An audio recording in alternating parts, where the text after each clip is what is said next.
वक्फ board पर आप जानते हैं अभी बहुत बहस चल रही है और ख़ासकर हिंदुस्तान के वक्फ बोर्ड पर बहस क्या चल रही है कि ये जो सरकार है वो मुसलमानों को टारगेट करने के लिए अब एक नया शगुफा लेकर आई है।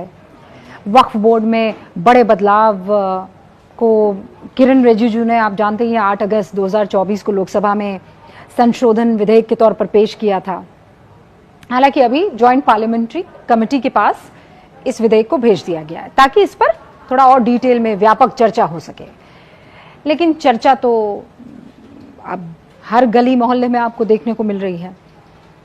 8 अगस्त को मुझे याद है अल्पसंख्यक कार्य मंत्री किरण रिजिजू ने जब इस बिल को, इसमें जो संशोधन है उसको टेबल किया, तो वो जितनी भी विरोधी पार्टियां थी इस चेंज के, इस बदलाव के, उनसे कहा था कि एक बार इस पूरे बिल को पढ़िए तो सही, आप भी इस विधेयक का समर्थन करने लगेंगे। इस बिल को पेश करने के बाद क्या हुआ, किरण रिजिजू ने सच्चर कमेटी की रिपोर्ट का भी जिक्र किया। और ये सच्चर कमेटी आप जानते हैं 2005 की मैं बात कर रही हूँ।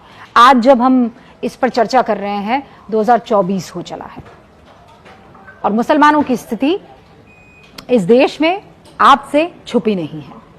और इसीलिए वक्फ बोर्ड पर थोड़ा डिटेल में और बेबाक तरीके से बात हो जाना जरूरी है ताकि आप भी समझें, जिनको गफलत है वो भी समझें, और जो इस पूरे मामले को मुसलमानों को डराने धमकाने वाला बिंदु बनाने की कोशिश कर रहे हैं वो भी एक्सपोज हो जाए। वक्फ बोर्ड पर जाने से पहले मैं आपको वक्फ के बारे में बताना चाहती हूं ताकि हर सवाल जो आपके जहन में है वो क्लियर हो जाए। और मैं सवाल जवाब के सिलसिले में ही आपसे बात करूंगी। तो शुरुआत करती हूं वक्फ से। वक्फ क्या है और इसको लेकर इतना हंगामा क्यों मचा हुआ, ये तो दूसरा सवाल है, ठीक है। लेकिन पहले वक्फ पर बात करती हूं। इट्स एन अरबिक वर्ड, ठीक है, वकूफा। इसका अर्थ क्या होता है? ठहरना या समर्पण, टू गिव इट ऑल। इस्लाम के हिसाब से वक्फ किसे कहते हैं? उसे जब आप अपनी कोई संपत्ति, चाहे वो पैसा हो कि जमीन हो कि ऑफिस हो कि बंगला हो कि साइकिल हो कि बाइक हो, कुछ भी, या गहना हो, आप अपनी संपत्ति को अल्लाह के हवाले करते हैं ताकि उससे जरूरतमंदों का फायदा हो सके। जो जरूरतमंद है, जिसको पैसे की सख्त जरूरत है, उसका फायदा हो जाए, उसके काम आ जाए। तो इस्लाम को मानने वाला कोई भी व्यक्ति, कोई भी मुसलमान, कोई भी संपत्ति जो उसकी खुद की है वो जरूरतमंदों की मदद के लिए वक्फ कर सकता है। और इसी वक्फ की गई संपत्ति की देखरेख के लिए भारत में वक्फ बोर्ड बनाया गया है। और हदीस में जो इसका जिक्र आता है अल बुखारी में वक्फ को लेकर या अपनी प्रॉपर्टी से जरूरतमंदों को मदद करने को लेकर, वो तब आता है जब दूसरे खलीफा हजरत उमर, वो हुजूर सल्लल्लाहु अलैहि वसल्लम के पास जाते हैं और उनसे पूछते हैं कि उनके पास एक ज़मीन पड़ी हुई है तो उसका वो क्या करें, सोच रहे हैं बड़े दिनों से।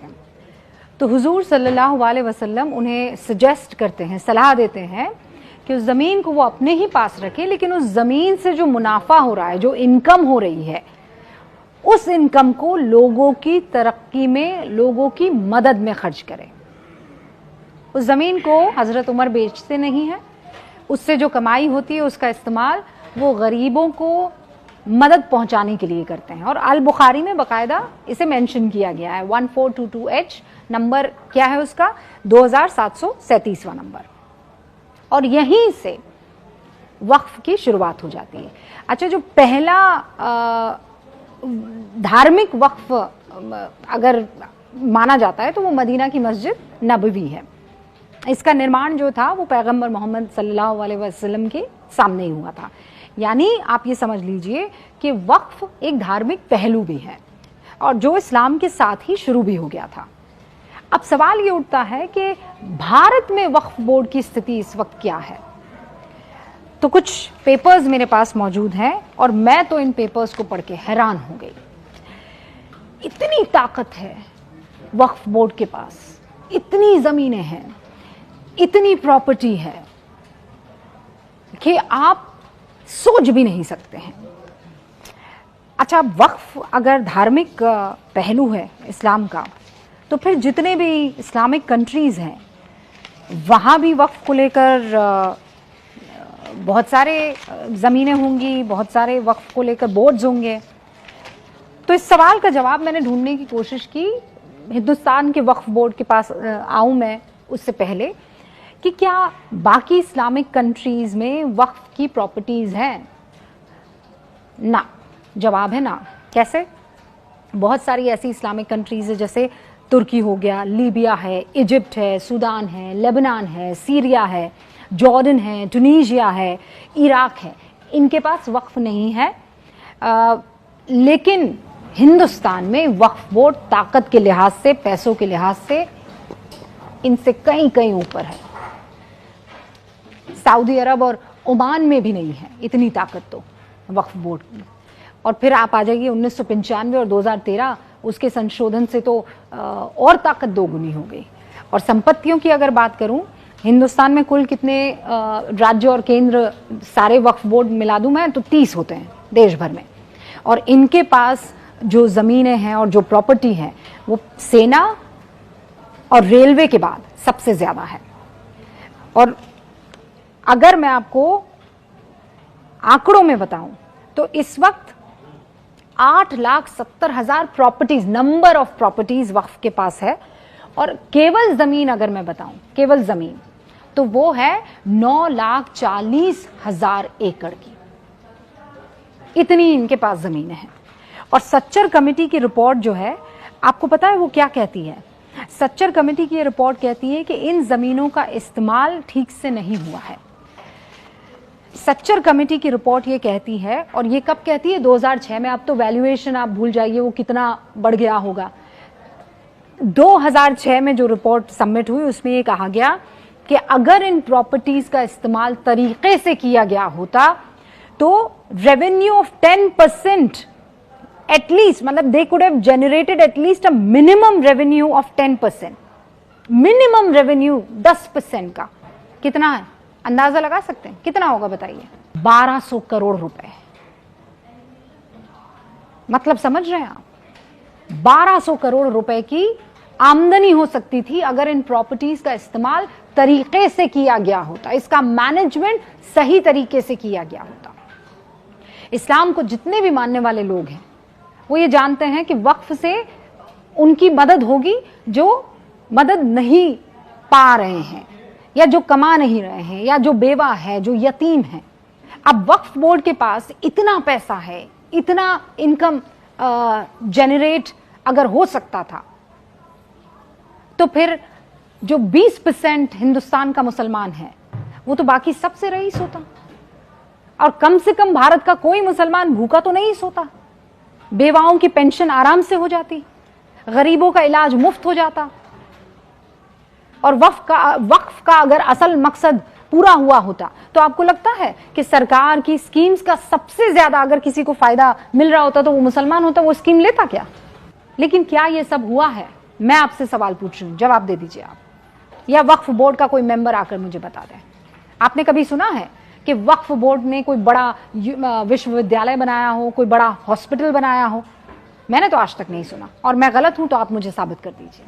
वक्फ के कितने अस्पताल हैं इतनी जमीन होने के बाद? 9,70,000 एकड़ जमीन। एक इंस्टीट्यूट बता दीजिए, एक अस्पताल बता दीजिए, एक यूनिवर्सिटी बता दीजिए, एक बेवाओं के लिए मुझे कोई जगह बता दीजिए। हाँ, टूटे मदरसे जरूर आपको मिलेंगे, वो पानी टपकती छत आपको जरूर मिलेगी, जर्जर दीवार वाली मदरसे आपको जरूर मिलेंगे, वो मदरसे जरूर मिलेंगे जहां पर टीचर को क ख ग नहीं आता है, 1 2 3 4 नहीं आता है। और मैं फैक्ट बता रही हूं आपको, इमोशनल होकर बात नहीं कर रही हूं, ये फैक्ट है और ये रिपोर्ट में है, सच्चर कमेटी की रिपोर्ट में भी है और बाकी कमिटीज जो आई हैं उनमें भी है, पार्लियामेंट्री कमिटीज बनी है इस पर। अब सवाल ये है कि सब कुछ अगर जैसे चल रहा था वैसे चलने देते तो कोई कयामत तो नहीं आ जाती ना। लेकिन इस सवाल का जवाब वक्फ बोर्ड को भी ढूंढना है, और जिसको जिनको इसका फायदा मिलना था उनको भी ढूंढना है।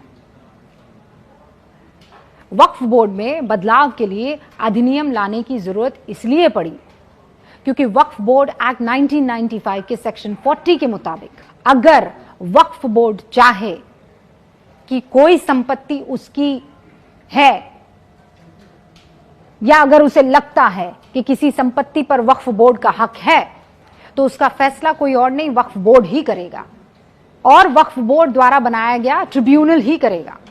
अगर किसी को लगता है कि वक्फ बोर्ड के फैसले से उसे परेशानी है तो वो वक्फ बोर्ड वाले ट्रिब्यूनल पर जाएगा, अंतिम फैसला उसी का होगा। और अगर किसी को और दिक्कत होती है तो वो हाईकोर्ट जा सकता है, इसमें कोई दो राय नहीं है। लेकिन आपको लगता है कि पहले वक्फ बोर्ड को समझाओ, अधिकारियों को समझाओ, वहां बैठे उन तमाम लोगों को समझाओ, फिर ट्रिब्यूनल जाओ, वो उन्हीं की बनाई ट्रिब्यूनल है। कहते हैं कि नहीं ये तो सब सरकार के अधीन है। अरे हाँ अधीन है, लेकिन उस सिस्टम में बैठे लोग कौन हैं, कितने लोग हैं और कितनी मदद कर ली है। फिर उसके बाद ट्रिब्यूनल से आप हाई कोर्ट जाओ। एक शख्स जो अपनी जमीन के लिए लड़ रहा है, अच्छा और मैं आपको आंकड़े बताती हूं, जमीनों के कुछ आंकड़े हमारे पास हैं और उन आंकड़ों में दिख रहा है कि जो शिकायतें हैं उन शिकायतों में लगभग 20% मुसलमानों ने शिकायत की है। How many cases are pending with the Waqf administration? इसका जवाब है मिनिस्ट्री ने एनालाइज किया है 40,951 केसेस जो हैं वो ट्रिब्यूनल में अभी पेंडिंग पड़े हैं। इसमें से 9,942 केसेस सिर्फ मुसलमान कम्युनिटी के केसेस हैं जो वो वक्फ के खिलाफ लड़ रहे हैं। यानी सिर्फ एक वो तमिलनाडु के गांव की बात नहीं है जहां पूरा का पूरा गांव वक्फ ने कहा कि ये तो हमारी प्रॉपर्टी है। उदाहरण दे रही हूं ना मैं आपको, तिरुचेंतुरई गांव वक्फ बोर्ड ने अपनी संपत्ति उसे घोषित कर दिया और खुलासा कब हुआ किसी को पता ही नहीं था। गांव का एक किसान अपनी जमीन बेचने के लिए गया रजिस्ट्रार ऑफिस, वहां अधिकारी ने कहा कि अरे भाई ये तो गांव की जमीन पूरी वक्फ की है और अगर तुम्हें बेचनी है बेटी की शादी के लिए तो एनओसी लेकर आओ। किससे लेकर आओ? वक्फ बोर्ड से लेकर आओ। और इंटरेस्टिंग बात यह है कि वहां 1500 साल पुराना एक मंदिर भी है और ऐसे बहुत से केसेस। कह तो रही हूं ये 40,951 केसेस हैं। एक बार वक्फ ने कह दिया कि संपत्ति मेरी है, बात खत्म। आप लड़ते रहिए सालों साल और कई ऐसी शिकायतें सामने आ गई और इसीलिए कहा गया कि इसमें ट्रांसपेरेंसी की जरूरत है, इसमें बदलाव की जरूरत है, संशोधन की जरूरत है। आप कह रहे हैं कि मुसलमानों को टारगेट करने के लिए ये बिल लाया जा रहा है। एक सवाल आ सकता है ना आपके मन में, मेरे पास तो बकायदा सच्चर कमेटी की वो रिपोर्ट मौजूद है, ये सच्चर कमेटी की रिपोर्ट, इसमें हवाला दिया गया है जॉइंट पार्लियामेंट्री कमेटी वक्फ और ये कब है 1996 से लेकर 2006। इस वक्त मनमोहन सिंह की सरकार थी, कांग्रेस की सरकार थी और इसी में वो रेकमेंडेशन दिए गए हैं जो अभी संशोधन विधेयक आप देख रहे हैं। रेकमेंडेशन क्या दिया गया है? इसमें यह कहा गया है identify the Waqf properties which have been encroached upon in various states and union territories. ठीक है, और ऐसे ही कुछ और उसके बाद कहा है to examine the functioning of central Waqf council and suggest suitable measures for making it effective. इसमें यह भी लिखा है कि suggest such amendments to the Waqf act 1995। Amendments जो वक्फ एक्ट 1995 है उसको सजेशंस सच्चर कमेटी की रिपोर्ट की तरफ से दिया गया जिसका बार बार जिक्र विपक्ष करता रहता है और इसी दिशा में आगे बढ़ता हुआ ये विधेयक है जिसमें कहा गया है संशोधन कीजिए और खासकर ऐसा बनाइए so as to achieve its objectives including retrieval of the Waqf properties encroached upon। Encroachment सबसे बड़ा मुद्दा इस वक्त हिंदुस्तान के वक्फ बोर्ड पर लग रहा है और उसे अगर दुरुस्त किया जाएगा तो मुसलमानों की हालत 20% मुसलमानों की हालत जो इस वक्त आपको दिखाई दे रही है वो ना होगी और उसमें से बहुत रसूखदार हो सकते हैं, लेकिन जो गुर्बत और जो गरीबी है वो दूर की जा सकती है सिर्फ अगर वक्फ तमीज से और तरीके से काम करने लग जाए। और इसीलिए मैं चाहती हूं कि इस पर और आप जानकारी हासिल करें और गौर फरमाएं, सिर्फ इस दिखावे पर ना जाए कि सामने वाले को या मुसलमानों को कॉर्नर करने के लिए ये काम किया जा रहा है।